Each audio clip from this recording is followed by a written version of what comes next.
Magandang oras mga kababayan, mga ka-Golden Boy. Kanina lamang ay hindi magandang balita nitong peace negotiation na naka-schedule kaninang umaga sa Islamabad. Dahil hindi sumipot, hindi nagpadala ng delegasyon ang IRGC. Yung dating mga negosyator, sina Abbas Arachi at yung si Mohamed Bagher Galibab ay hindi na pinadala ng IRGC dahil meron na ngang mutiny ngayon.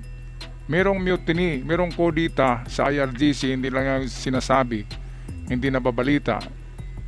Pero parang merong martial law at ang humahawak ngayon ng Iran ay ang IRGC mismo. Kahit na yung presidenteng si Masoud Pezeshkian ay gusto niyang makipag-negotiate sa Amerika pero wala siyang magawa. Dahil hawak ng IRGC ang Iran ngayon sa liig. Kaya ang ginawa ni Trump, hindi rin niya pinadala si Vance, si J.D. Vance, ang Vice President doon sa Islamabad dahil hindi nga dumating at walang notice. Hindi nagpadala ng negotiator dahil ayaw magipag-negotiate itong IRGC dahil iisipin ba daw nila kung anong ilalatag nila ng mga kahilingan. Talagang na mga bubo, mga kababayan, no? Pinapatagal lalo ang pag-hijack sa Hormuz at pag-hijack sa international economy. Kaya higpitan na lang natin ang ating mga sinturon dahil sa medyo abot pa yata ito ng 2 buwan, mga kababayan. Ang problema na ito dahil itong Iran ay nag-buying time eh. Pinaglaruan niya ang Amerika, pinapatagal, pinaasa. Noong nakaraang linggo, di ba, sabi ay isurrender na nila yung uranium, ibibigay, di ba? At ang Hormuz ay completely open. Yun ang sabi ni Abbas Arachi, ang foreign minister spokesperson nila. Pero sinabi ng IRGC, nakikinig pala kayo sa gago. Idiot daw yung si Abbas Arachi. Kaya hindi na nakipag-negotiate ngayon si Arachi dyan sa Islamabad. Yung IRGC naman, sino ba namang makipag-negotiate dyan? Mga bubo yan eh. Walang mga pinag-aralan yan. Pinag-aralan yan ay pagbaril. Kaya hindi sila makipag-negotiate dahil hindi nga sila matalino. Yung sina Abbas Arachi sana kasi marunong makipag-dialogo. Kaya lang, sinabihan na nila na idiot. Kaya ito, merong pinablis sa Truth Social si Donald Trump ang kanyang mga opinion tungkol sa nangyaring hindi natuloy na peace talk. Ngunit dahil sa Pakistan, humingi ang Pakistan ng leeway ng kunting araw lang. Kasi pakiusapan ng Pakistan ng IRGC na uupo doon sa Islamabad para tapusin na itong deal ng Amerika at Iran. Kung hindi sa Pakistan ay binomba na yan ni Trump. Nakiusap ang Prime Minister ng Pakistan na sila yung bahala kakausap sa IRGC at baka hindi aabot ng 1 week ay uupo na dyan ang delegasyon ng IRGC. Si Hamid Bahidi yung general na may hawak ngayon ng IRGC at Iran. Hawak ni Bahidi. Kaya kung hindi lang sinali ang dito, ang Israel sa ceasefire na ito, siguradong deadball na itong Bahidi na ito. Kung hindi lang tumupad ang Israel sa ceasefire, ay binomba na ito eh. Itong pagkakamali ni Trump, palagay ko mga kababayan, nakikinig siya sa mga sugaring matatamis na salita nitong IRGC na ibibigay na daw yung uranium. Di ba? Kasi yung uranium, pera din yun eh. Saka hindi lang pera. Rare earth minerals yan, kunti lang yan. At yan ang sangkap sa paggawa ng nuclear bomb. Kaya kung makuha yan ng US, lalong dadami ang nuclear capabilities ng US. Kaya ayaw nila ibigay. Kaya sabi ni Trump ay wala namang problema sa kanya kung tatagal kunti ang ceasefire. Hindi naman nangangailangan ng langis ang Amerika. Maraming langis ang Amerika galing Venezuela. Kaya antayin niya lang. Pero hindi nagbigay si Trump ng deadline kung kailan matapos ang ceasefire, pwede raw everyday bomba eh. Pwede, sabi ni Trump, pwedeng everyday bombahin ko yan. Basta si Trump ang magtakda ng ng katapusan ng ceasefire. Hindi makapagtakda ang Kaya hawak ni Trump ang liig ng IRGC. Lalo na doon sa blockade. Oo nga, na-choke ng IRGC ang Hormuz, pero hindi sila makakalabas. Hindi sila makapagbenta ng langis. $500 million ang nawawala sa kanila araw-araw. So meron na yatang 5 araw na blockade. So 25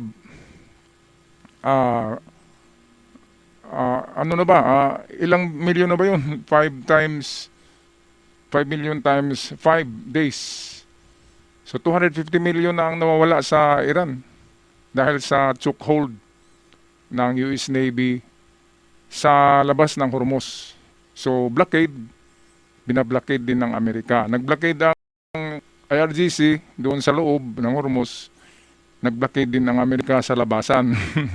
Kaya sinong namroblema ngayon? Idi ang Iran, hindi sila makalabas eh. Kaya ito atin na pakinggan ang mga tweets ni Donald Trump dito sa kanyang Truth Social. And the President posted a few hours earlier about Iran and the Hormuz waterway, saying if the strait was open, there can never be deal with Iran.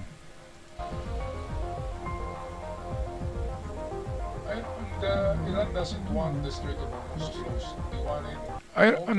Iran doesn't want the Strait of Hormuz closed. They want it open so they can make $500 million a day, which is therefore what they are losing if it is closed.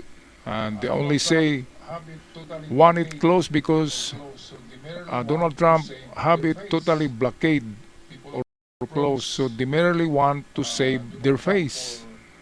People approach Donald Trump for days ago saying, "Sir, Iran wants to open up the strait immediately, but if we do that, there can never be a Kaya deal nga with Iran." ito ang palagi sinasabi ng Iran, tama hindi naman. sila magkipag-deal kapag hindi buksan ng US ang blockade. Kapag hindi tinanggal yung blockade sa labas ng Hormuz ng US Navy, at saka lang daw magipag-negotiate ang IRGC. Kabubuhan, di ba mga kababayan? Kabubuhan yan kasi kung paano tanggalin yan ng US, malaya na silang magipag-negosyo, di ba? Yung kanilang mga tanker, makalabas-pasok, magbenta ng langis, kikita sila ng $500 million a day. Mayaman na naman, ibibili na naman yan ng mga missile sa China at Russia. Di ba kaya tamang-tama lang, kahit na may ceasefire, pero hindi naman sila makalabas dahil may blockade ang Amerika, wala silang magawa eh. The most powerful country in the world eh. Kaya hindi nila madiktahan si Donald Trump na umalis ka na dyan Donald Trump, magnegosyo na kami, hindi nila magawa yun. Kaya hawak pa rin ni Trump ang alas, hawak sa liig ang IRGC, pinabayaan lang muna kung anong diskarte nila. Basta't alam ni Trump na sa katapusan niyan, ay bibigay din ng IRGC sa kahilingan o kagustuhan ng US na deal. Kung anong deal man yan, siguradong pabor sa Amerika yan. Hindi magipag-deal ang Amerika ng, lalo na si Donald Trump, ng tabla-tabla lamang. Kailangan meron talagang profit. Magkapera ang Amerika, ganun yun. Kasi gumastos. Gumastos ang Amerika sa gera, napagagastos niyan eh. Kaya nga umaangal ng mamamayan sa Amerika na bakit tayo gumagastos ng napakalaki para sa ibang bansa. Pero talagang mayaman ng Amerika, God bless Amerika eh. Sobrang-sobrang pera ng Amerika para sa Amerika. Kaya tumutulong ang Amerika kahit sa NATO nagbigay, sa Ukraine nagbigay. Merong USAID eh. Kasama diyan ng Pilipinas, meron tayong USAID. Yan ay goods and money. Mga pagkain, mga dilata, at meron ding pera. Sa buong mundo yan, di lang sa Pilipinas. Mga bansa na third world, pinapadalhan niya ng Amerika ng USAID. Okay, so ito, meron tayong mga kaibigan sa Sky News Channel Australia para sa kanilang analysis sa nangyayari kanina. Political commentator Ted Goodman spoke about the extended ceasefire and the current Hormuz blockade with the Sky News host Gabriela Power. Donald Trump has announced he's extending the ceasefire with Iran to give Tehran more time for negotiations. Joining us now is political analyst Ted Goodman. Ted Goodman, it is great to see you again. Thank you so much for making the time. I have to get your thoughts on this. What do you make of Donald Trump's move here to extend the ceasefire, and can you bring us up to speed with the situation from the US? Well, that's right, Gabriella. As you just said, the president is extending the ceasefire, but we're keeping the blockade in place. Iran has responded. They're not happy, and they consider that an act of aggression. Right now, what we're dealing with on the Iranian side is a massive internal conflict. The hardliners with the Islamic Revolutionary Guard Corps, by all the reports we're hearing from over the weekend, is that they're now in complete control of the negotiations, and that they've sidelined some of the more moderate, who they consider moderates inside the country, who may be looking for a roadmap to peace. Okay, I want to get your thoughts on what this is doing for Donald Trump. I mean, obviously plenty of Americans are against this war. How much damage do you think is being done to Donald Trump politically because of the conflict in Iran? Depending on what media outlets you're watching, his approval rating appears to be slipping. Look, and now the one thing the media refuses to acknowledge is that the president's approval ratings for this period in the second term is actually ahead of where both Barack Obama and George W. Bush where they were at this point. Ay ahead pa rin ang kanyang rating kaysa kay Biden at Obama. Ibig sabihin talagang magaling si Trump dahil ang kanyang rating mas malaki kay Obama at Trump. At itong mga bumabatikos naman sa kanya ay kontrapartido yan. Yan yung mga Democrats. Republican si Donald Trump. Kaya magtaka tayo bakit sa Amerika meron ding mga trolls ang Iran, no? Tsaka China. At karamihan yan ay nandun sa kontrapartido ang Democrats. Kaya marami ang nagsasabi, lalo ng mga Iranian sa Amerika, na tapusin na talaga ito. Kailangan mawala yung regime na yan, dapat walang deal. Kailangan mawala talaga ang regime na yan at hindi magpatuloy ang regime na yan. Kasi kung makipag-deal si Trump sa regime na yan, so opo, pabalik. Ang regime na yan, uupo sila at ikontrol na naman nila ang Iran. Ipaano yung mga mamamayan, di ba, na ayaw na dahil pinagpapatay na sila eh. Nung nakarang araw, araw-araw pala, merong sikretong binitay ang Iran eh. Uubusin nila lahat yung nagprotesta, lalo na ang mga leader. Kasi yun ang talagang banta sa kanila, internally, na maraming magprotesta dahil merong mga, yung mga nabuksan ng isip na nagiging mga aktivista kalaban ng Ayatollah regime. Kaya nga nung kahapon nagpahayag si Trump, hindi lang binabalita eh. Meron palang 8 babae na babae na nakalinya na sa death sentence by hanging, bibitayin. 8 babae, sabi ni Donald Trump, kahit isa lang ay bumbahin ko kayo kapag nalaman ko. Ayun, so ibig sabihin, pinatigil ni Trump yun, pinatigil yung pagbitay sa 8 na babae. Ang problema nga lang ay 1 week na daw na blackout, walang internet ang Iran ngayon. Kaya walang makapag-message kay Trump eh. Kasi blackout ang buong Iran at hindi natin alam kung buhay pa yung 8 babae na yun. Pero si Pope Leo XIV, wala talagang tweets, walang message sa kanyang social media na siya ay bumatikos sa Iran dahil sa pagbibitay ng mga Iranians, di ba? Sa pagmasaker.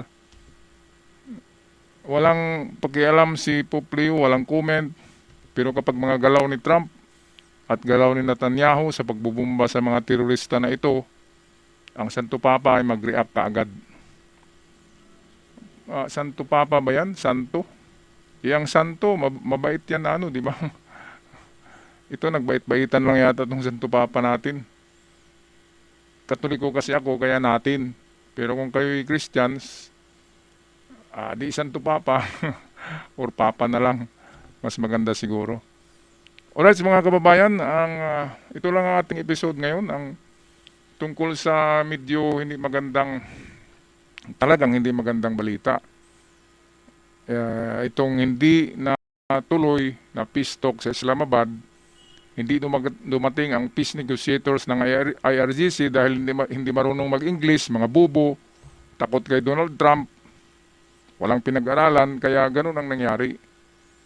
Kasi ayaw na nilang papuntahin doon si Abbas Araghchi dahil nga nag-ano rin si Abbas para siya na rin yung nagiging presidente ng Iran kasi siya yung marunong. Yung si Mohammed Bagher Ghalibaf ay hindi din pinadala dahil may plano rin na parang upo na presidente ng Iran. At itong humahawak ngayon sa kudita o mutiny, na kasi, military ruled na ang Iran ngayon. Military na ang nag-rule niyan. So, meron ng martial law. Ito'y pinamunuan ngayon ni yung Bahidi, Amid Bahidi, isang general daw yan, na galing sa pagkakapitan ay naging general dahil patay na lahat ng general. Kaya tinaas yung ranggo niya na general. Pero galing yan sa mababang ranggo. Si Ahmed Bahidi. Yan yung pinaka-leader ngayon ng IRGC sa kanilang military junta na parang martial law na talaga sa Iran. At kahit na busy sa gera, araw-araw mayroong binibitay pala yan Sikreto lang ang IRGC. Alright, mga kababayan, anong masabi niyo dito sa naudlot na peace talk dahil hindi nagpadala ng negotiator ang IRGC? At si Donald Trump naman, pinagbigyan ng hiling ng Pakistan na bigyan muna ng palugit ang ceasefire ng ilang araw kasi kausapin pa nila for the last time ang IRGC na uupo na para matapos na itong gulo na ito. At sabi naman ni Trump, walang problema dahil anytime pwede kong bombahin kayo kung gusto ko.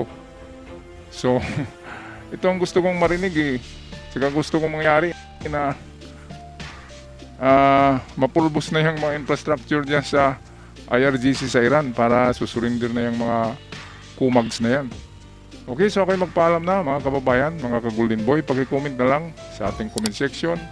At sa mga bagong bisita sa channel, huwag kalimutan mag-subscribe. Malaking tulong yan para sa ating channel. Hanggang sa muli, paalam at ingat ang lahat.